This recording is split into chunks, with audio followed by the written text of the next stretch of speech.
各位觀眾，你哋好，我係頭條開 Live 教育 CEO 系列嘅主持 Jennifer Mark。我哋今日好榮幸請到 Kellett School 啟歷學校嘅校長 Principal Mark Steed 做我哋嘅嘉賓。呢間學校被譽為香港版嘅倫敦私立日校。咁呢間學校有啲乜嘢特色呢？我哋今日就會同 Principal Mark Steed 去解構一下啦。Principal Steed, welcome to our show. It's great to be here, thank you. So tell us a little bit about your background. I know you were head of independent schools in the UK, and what brought you out to Hong Kong to be head of Kellett School? So I worked in the UK for 25 years in some of the top boarding schools. My career was Radley, and then I was a housemaster at Oundle, and then I had my first headship running Kelly College down in Devon, now Mount Kelly, Right. that is sort of merged with Mount House. And then I ran Berkhamsted School just outside London, and just sort of on just north of London. Yeah. And then I headed abroad and went to Jess to run to Dubai, to run Jess in Dubai. Well, so very international. Yeah, so my first international venture, and then a year and a half ago I came here to Hong Kong to run Kellett. So is Kellett as you had expected? Well, Hong Kong's not as I expected. Yeah. Hong Kong's been, a bit different to how I think we anticipated when we first chose to come out here. But Yeah. no, the school is fantastic. It's been great to be part of the community here, and it's been great to get to know everyone over the 18 months I've been here. Yeah, so it's been a challenging 1.5 years. It has indeed, yes. So how did the last 1.5 years go, especially for a new head? And the school is often half empty because of COVID. How did you establish your rapport with the school? Any new initiatives you have managed to bring together despite the challenge of COVID? Yeah, well, obviously we've been doing a lot of crisis management, trying to Yeah. navigate all the changes of home learning and the different shapes of that and different configurations of students in school. Yeah. But I've been able to engage with the community and tried to get involved and get to know the parents. So I've been doing a lot of Zooms to parents on a regular basis. So I'm regularly each week I speak to a different year group, and we have a question and answer session for about an hour with the parents. Yeah. So that's been really good just to get to know some Yeah. of the community here. Yeah. But yes, I mean, we've been able to move a few things forward, Yeah. been able to put some key appointments in place to actually move the school forward during the year.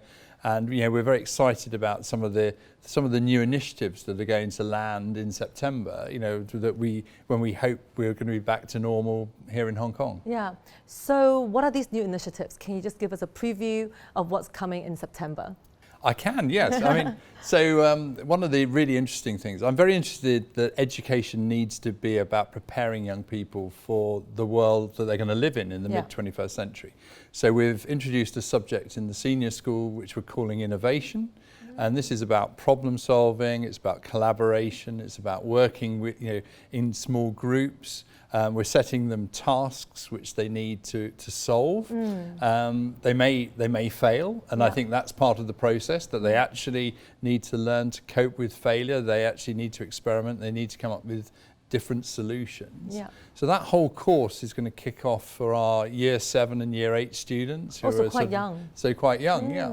And I think that's about trying to set a culture within the school where people can take risks Yeah. and try and manage it, and also to work in teams.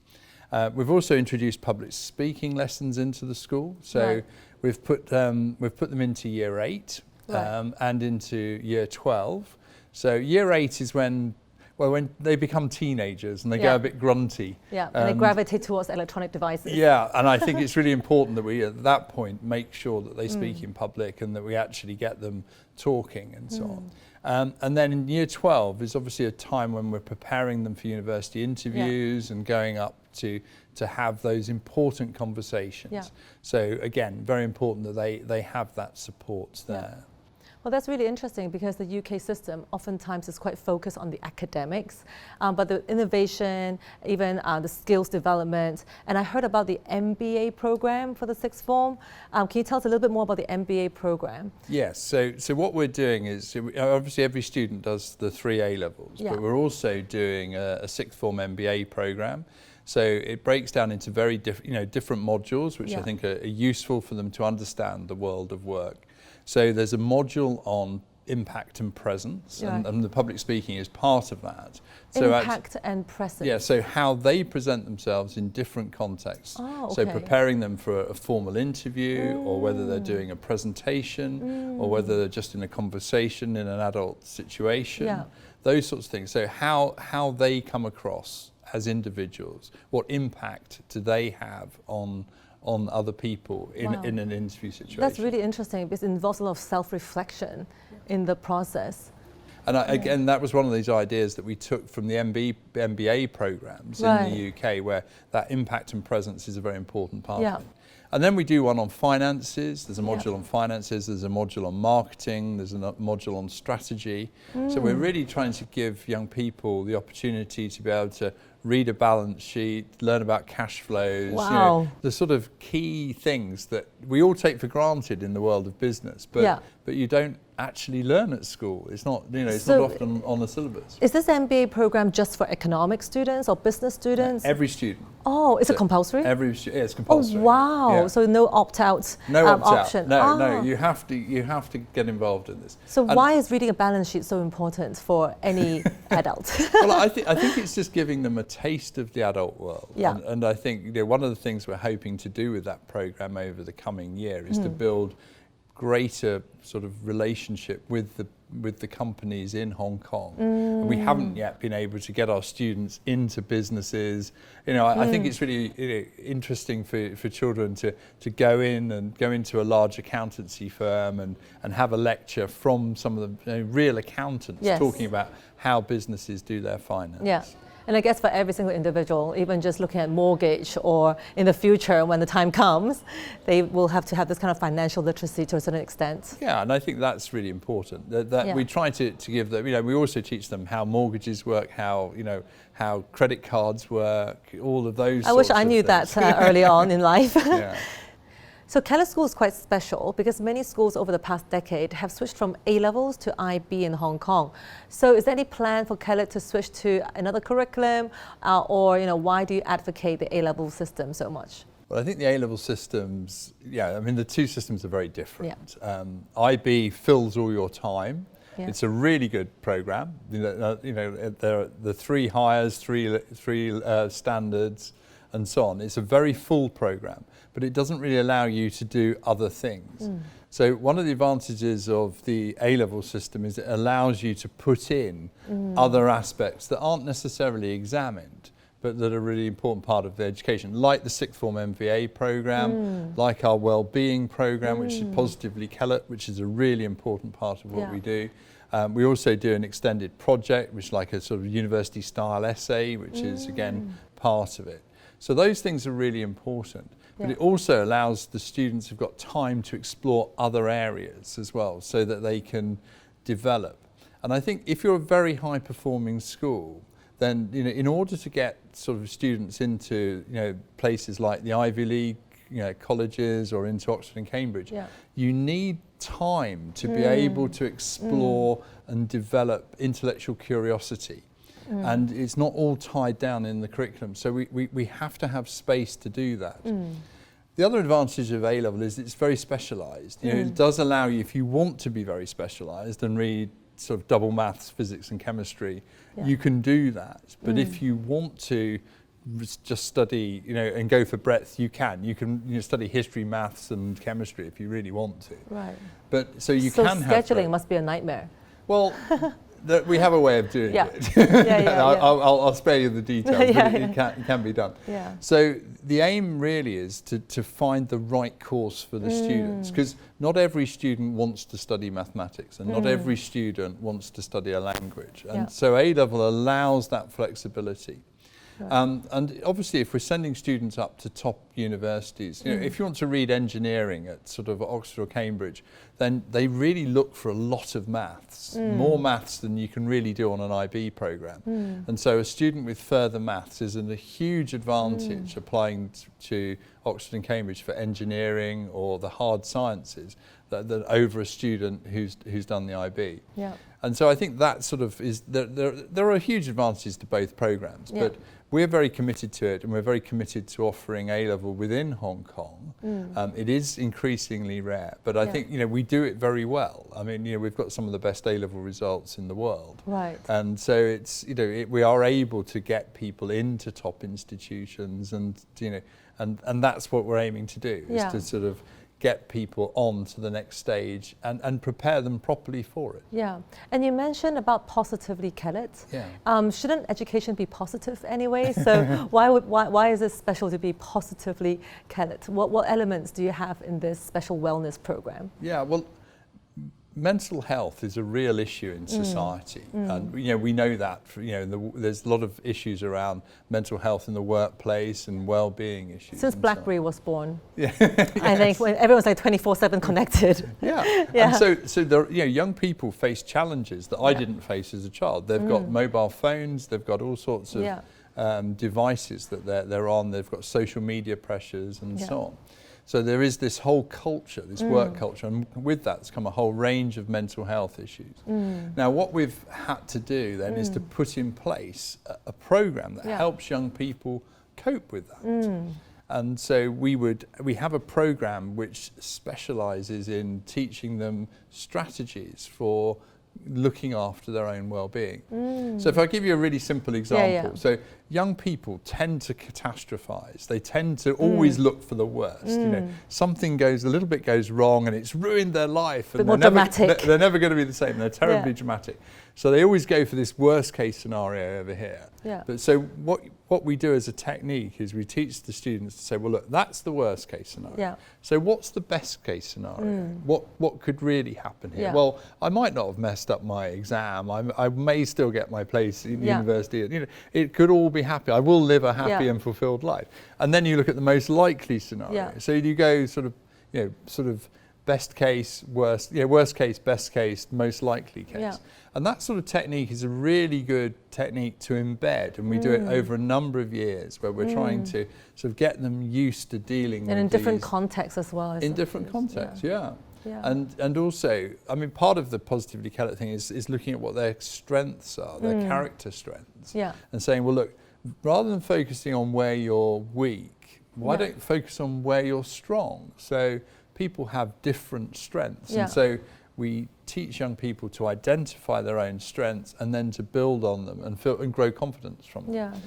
And that's what the Positively Kellett program is, and that runs all the way through from when they're 4 years old all the way through to 18. From reception years. Absolutely, from reception to when they leave. So how involved are parents in this Positively Kellett, or does the school run all the programs here?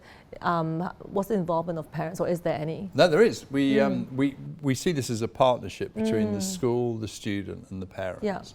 And we do a lot of sessions with parents where we're trying to explain what we're doing at school, explain what these strategies are, so they can use them and support them at home.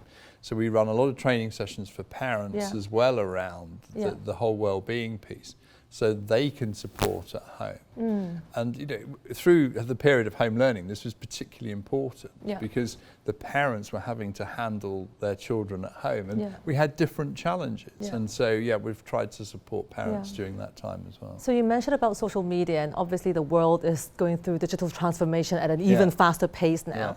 And I know you're also the chairman of the ISC Independent School Digital Strategy. So can you tell us a little bit about your role then, and how does that kind of impact your vision in running the school here at Kellett? So for seven years in the UK, I was the chair of this digital strategy group, which is great fun because it brought me into contact with some of the leading minds in the independent sector. So we were able to advise schools on how to develop their own digital strategy. But by sort of operating in that work and working with very strong people in that area, I suppose I was able to develop, my own vision for how new technologies might be used in the classroom, and also to look at the future of education and where education might be heading over the next 10 years and what changes there might be.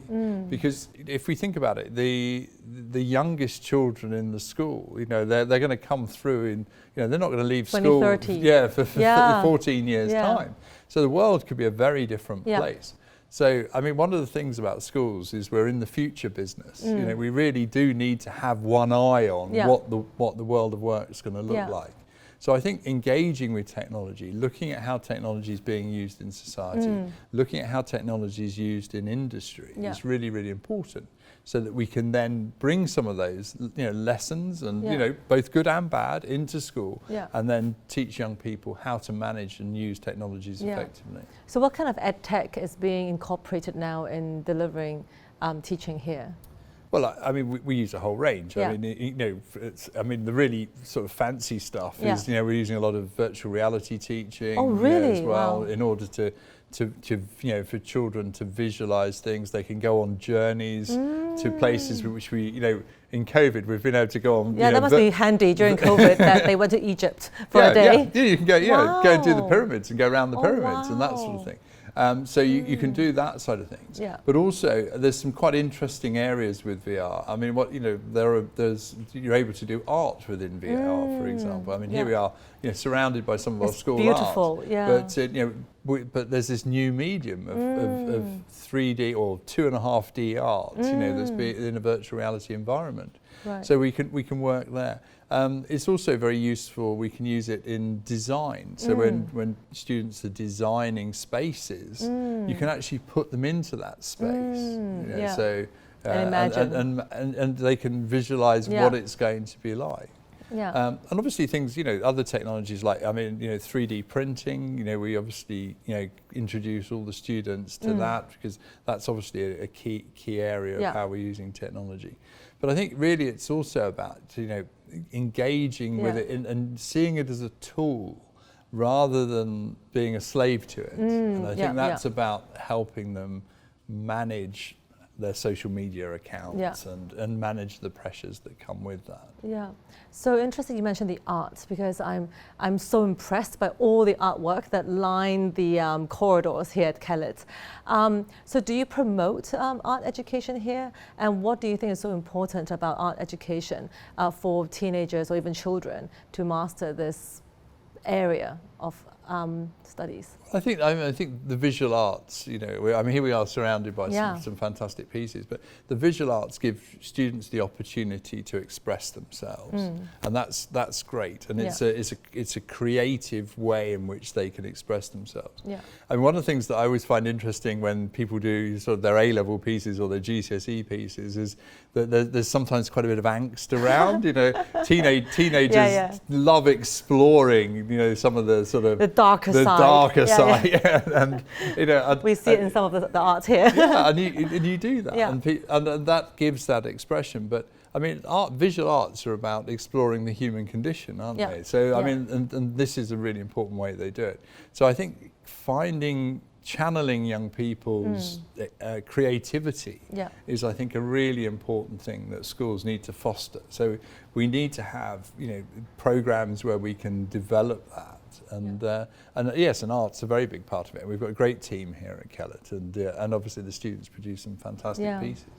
So from a very pragmatic perspective, parents really are concerned about university placements at the end of the day. And you alluded to that just now. So does Kellett, given you run the A-level curriculum, does it predominantly send students to the UK universities, or are you looking at global institutions?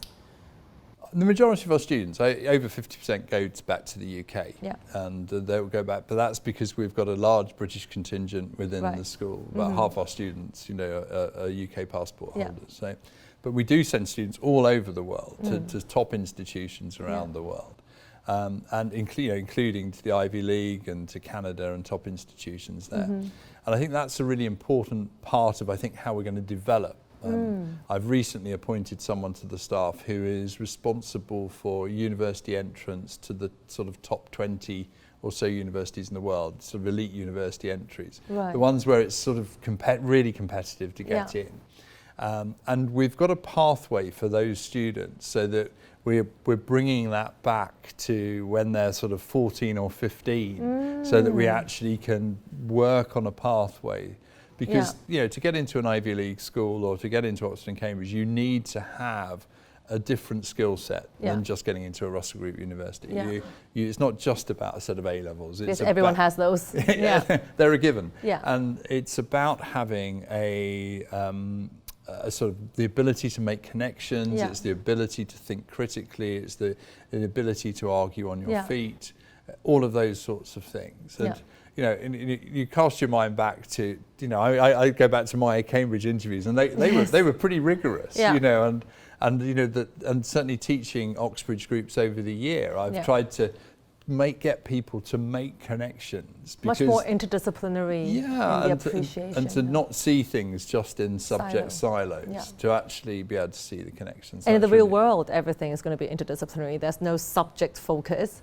And I guess it kind of complements the innovation program that you have, tying in the problem-solving elements. I think what we're trying to do is to say, well, look, there is this world of knowledge. And although traditionally we've broken it up into subjects, I think where it gets important is exploring the blurred areas. There are blurred areas between chemistry and physics. There are blurred areas between chemistry and biology. There are blurred areas between history and geography. And it's exploring those areas and seeing how, because children, as they grow up, because they get taught by a different person, they have a different exercise book, a different textbook, they sort of tend to think in railroad tracks. And I think we've got to break that down and say, well, look, actually, this stuff you learnt over here in history, is relevant. How does it apply over here, and how has that impacted on what you're doing over there? And I think that's where a really sparky, creative top performer really needs to be. That brings back memory, because back in the days when I was applying to Oxford and I looked down the subject list and I saw physics and philosophy, and I said, that must be a typo, right? These two subjects cannot be relatable, but actually it's highly related. So over the past year and a half, we have seen, even in my capacity in education, I see lots of parents reconsidering going abroad to study, perhaps because of COVID concerns, or they feel actually schools in Hong Kong are pretty adequate. Have you seen a surge in interest coming from, in particular, local school parents looking to switch into international school education? We've seen a huge rise in demand in the school. The school's always been popular, but I think it's partly because the school's got to a level of maturity now. We've got, we've been growing over the past 7-8 years, and we're now got to the point where we're sort of full size. And great facility as well. Yeah, we've got fantastic facilities here, and we've got a new sixth form centre being built in over the summer. That's going to improve what we've got. We've got a new library going in. We're looking to sort of upgrade those so they're less traditional and a bit more like a university style sort of learning space. Those sorts of things, I think, are looking at what we're doing. But also, I think one of the reasons people are looking at it is because we've got a broader view of education in the way that the UK schools do. So we've got a very, very strong co-curricular programme, very strong sport, music, drama, in terms of public service, in terms of outdoor education. All of those are really important parts of the education here. And they're traditionally things that people have sort of gone to the UK to boarding schools for. So I think Kellett is a really good offering of what it is to have a sort of classic UK independent school education, but without having to go to the UK for it. And boarding's become, it's very expensive, and it's also, it's got more problematic with the difficulties around travel restrictions and so on. So I think it's understandable that more people are looking to stay, and that's certainly the phenomenon we've got. We've got more people staying at the school, and we've got huge demand to come in, because you can really have a sort of British, as you said in your introduction, a British London independent school education here in Hong Kong. We'll never have the great playing fields that some of the big boarding schools have, but we can provide the rest. We can have really strong sport and music and drama. We can, and alongside that, have that fantastic sort of set of A-level results that get you your ticket to university. Yeah. And you can reference your diverse background in boarding school, day school, primary, secondary, to bring those elements here. So some parents have a perception that Kellett is a very expat-y school, and walking around here, there are also lots of expat international students, which some parents really appreciate because they feel like that's very, very international in a Hong Kong setting. But some parents might be worried about integration, especially if they come from local school background. Sure. So is there anything in place, or have you observed any kind of difficulty in local school students integrating into Kellett? No, I think it comes down to the individual child. I mean, Kellett are looking for students who are going to get stuck in. I mean, although we have amazing exam results, this isn't an exam factory.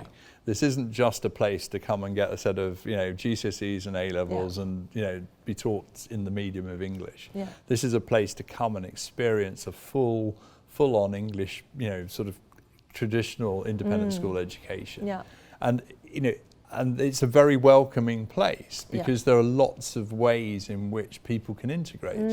So not everybody's good at sport, but they might be good at music, they might be good at drama, but it is about getting stuck in. And I think, if you're a student who's just going to do the academics and just sit behind the scenes, this probably isn't the right school because so much of what we devote our energies to is about that broader view of education. So I think it's down to the child, and I think we are really well placed to actually have a whole range of people coming into the school, and we have more and more local families.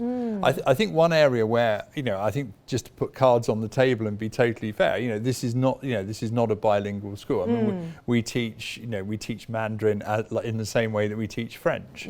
So it's not second language. It's not going to be a sort of bilingual environment. So that said, within the bounds of it being a sort of British education, this is a great offering, I think, to everyone in Hong Kong. So it's pretty similar to parents sending them to UK boarding school, right? They would teach Mandarin or Chinese as a second language. So if you're really looking for a school that has that British heritage, but in the convenience of Hong Kong and amongst all these great facilities, then Kellett is a great choice, which means you must be very selective. So are you selective, and how do you select students? So are we selective is a very difficult question to answer because we are and we're not. So if a student joins us 4 years old, we're not selective. We do it totally on waiting lists at the younger end of the school. With the older student, if you're coming into the sixth form, you probably need some very, very strong GCSE results or the equivalent in our own tests if we end up testing you. So you probably need to be an AA star student to get into our sixth form. So and in between it gets progressively more selective. And that's really because the pace of travel here is so fast. I mean, we have very, very high academic standards, and we've got some very high performing people. So the rate of progress in each lesson is really quite fast. So if you come in at the beginning, you're used to that pace, and you grow up with that pace. But if you're coming in, you have to be able to sort of cope with the pace that the train's going. So in the UK, there's a reference point called the mid-years where they measure a school's kind of add value. So if the school is less selective at the beginning, but at the end of the day, ultimately kids still get into top schools, get the top grades, the mid-years is deemed to be high. Do you use this mid-years I love concept? mid-years. You love mid-years? I love mid-years. I think it's really good. So one of the things we do at Kellett is that we do a baseline test when they join in year 7, and we do it again in year 10.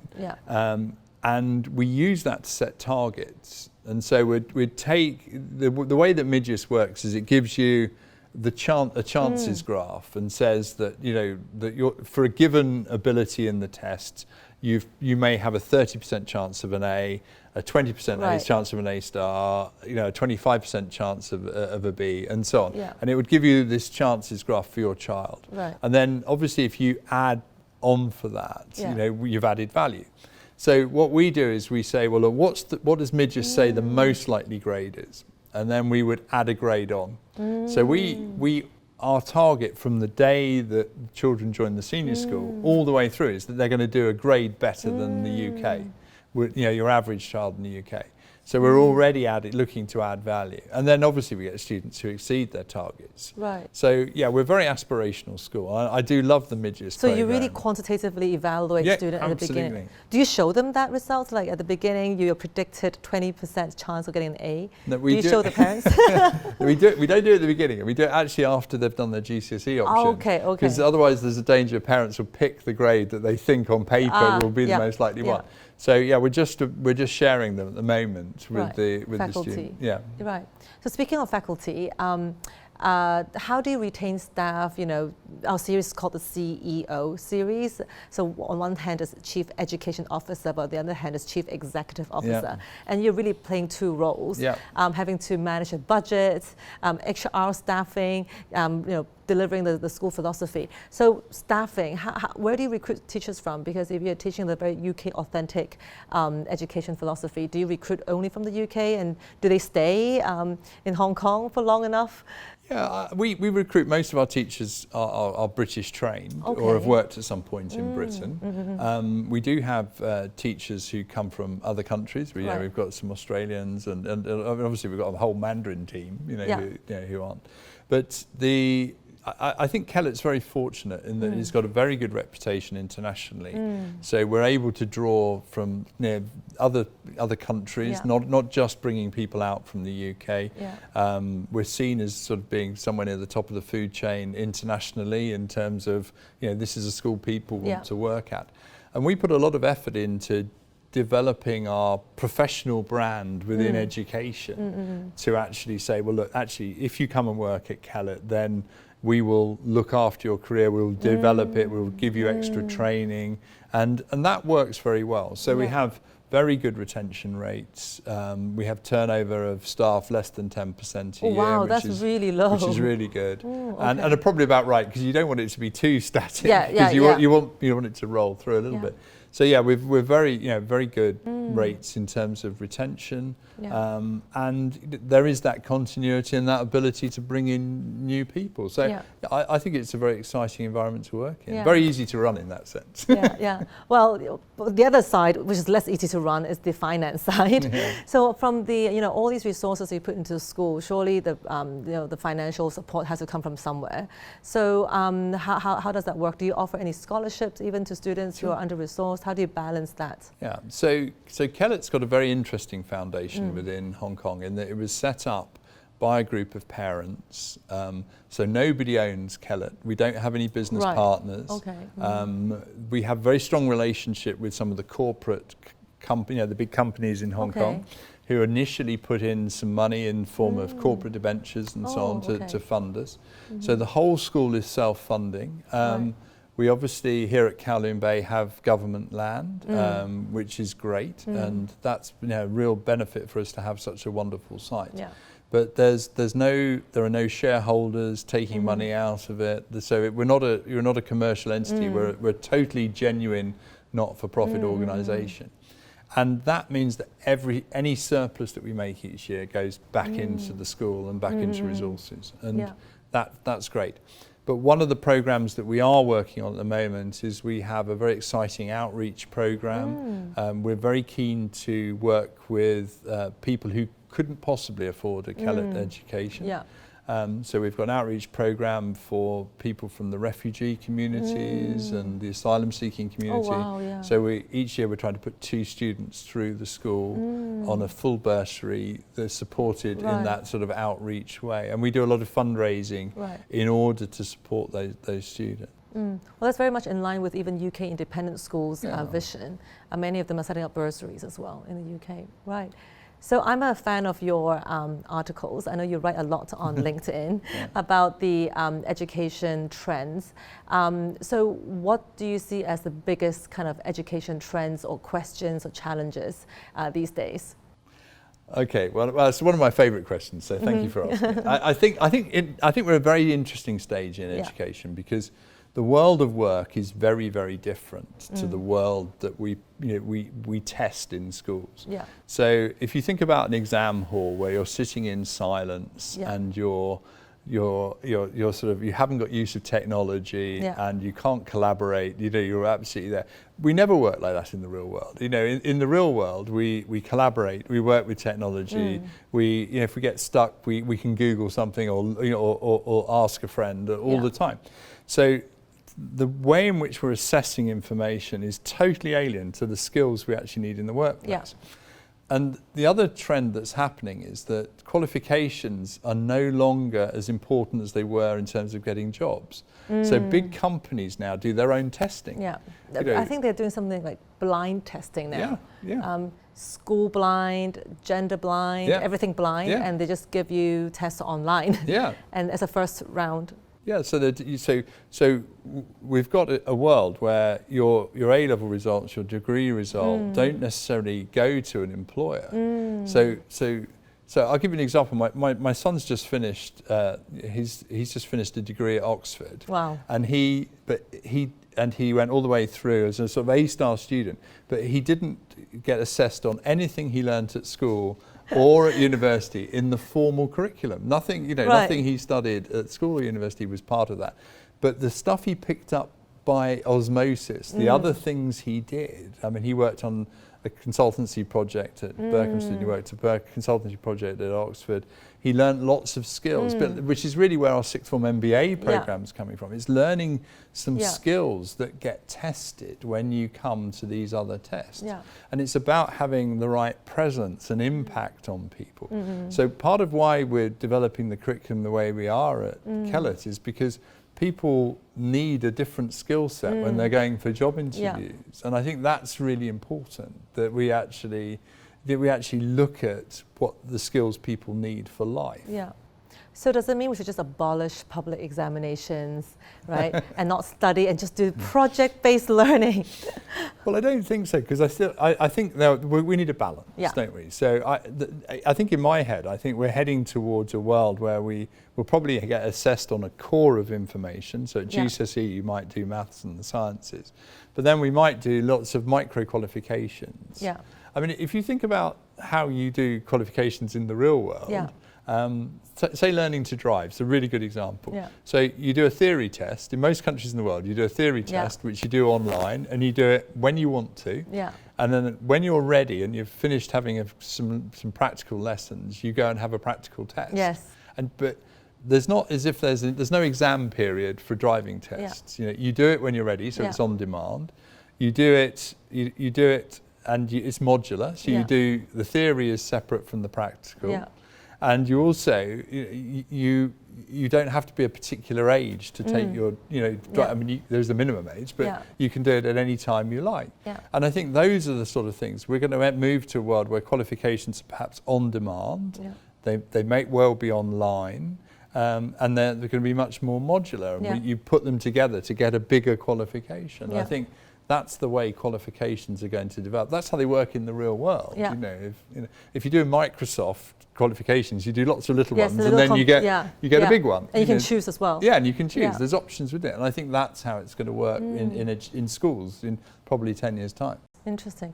What about talent shortage? Not talking about student talent. I think there's a lot of those student talents. But what about faculty talents? Do you think that would also be a challenge? And do you think technology could solve that to a certain extent?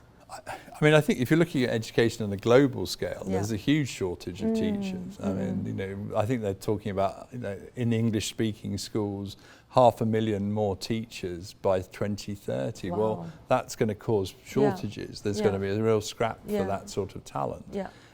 There's a huge shortage of physics teachers in the world because they've all gone to technology industries. They've all gone into other industries. And so those sorts of, so there is that, and technology may solve that. I mean, one of the interesting things about the last few months is we've been looking at how teachers can teach remotely. So by using video conferencing, zooming in and running classes. So I think some schools, not Kellett, but some schools will move to that where you can't get teachers, and I think it will be down to different price points really.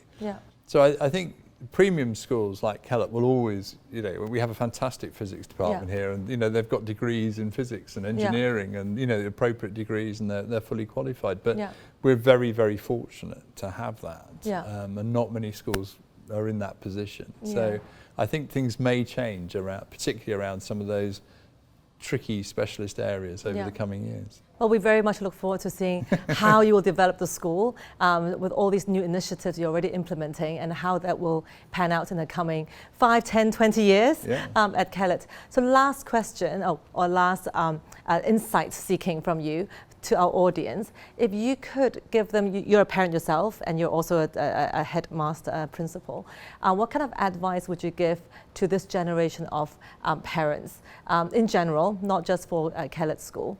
How should they look at parenting? Gosh, parenting, I think parenting's changing so much at the moment, and I think one of the things that you've got to recognise as a parent is that it's a very different being a teenager now than it was when we were teenagers. So our own experiences don't really count. I mean, a world of social media pressures is a very different world to the world that most of us grew up in. So I think the pressures that young people are under, and the stresses and strains around mental health are much, much greater.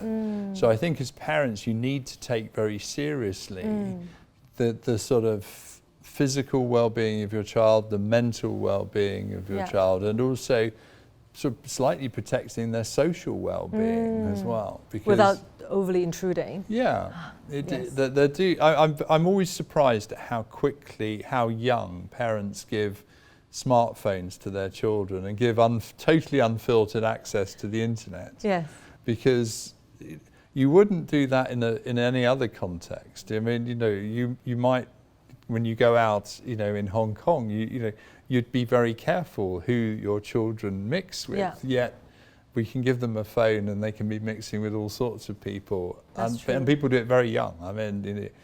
So I think smartphones are something we need to be particularly careful of. And I know there's a lot of social pressures on parents, and children play us all off against each other, but we all need to work together around that. And I think schools have an important part to play, because schools have got a sort of collective wisdom. I mean, we're used to dealing with teenagers. So when your son or daughter gets to being a teenager for the first time, you're on totally new territory. You're in trouble. You are in trouble. But you're there for the first time, whereas the school will have seen hundreds of teenagers through that stage. And so there is a collective wisdom within the community, and also within the parent body of people who've got older children and they've been through that stage. And I think schools are very good at bringing those people together. So I think schools have got a really important role to play in terms of being a focus to help support parents through parenting. That's interesting. So parents really need to be quite sensitive, and I suppose don't impose our own ethos and experience, which is very difficult because oftentimes that's the only reference point, and work with schools. So today has been a really, really great conversation. We touched upon many things. Being a principal of a top school is not just about teaching and delivering the teaching philosophy, but it's about technology and looking out for wellness of students, and ultimately allowing them to be future ready and paving that path to groom that individual. Yeah, absolutely. So thank you so much, it's been Principal a great pleasure. Steed. Thank you. And thank you so much for your insights today. No, thank you. 各位觀眾，今日真係好榮幸有 Principal Mark Steed 同我哋做一個分享。咁我哋見到啦，做一個校長，尤其是一個頂級學校嘅校長，真係唔容易。除咗要有教學理念啦，識得去營運一間學校啦，仲要放眼將來。咁要睇一睇而家嘅科技係點樣發展啦，行業點樣演變啦，亦都需要睇下而家嘅青少年點樣可以去更加顧及佢哋生理同埋心理嘅需要。咁我哋今日好多謝 Principal Mark Steed 同我做一個分享，咁我哋下次再見 ，Thank you，拜拜。拜拜。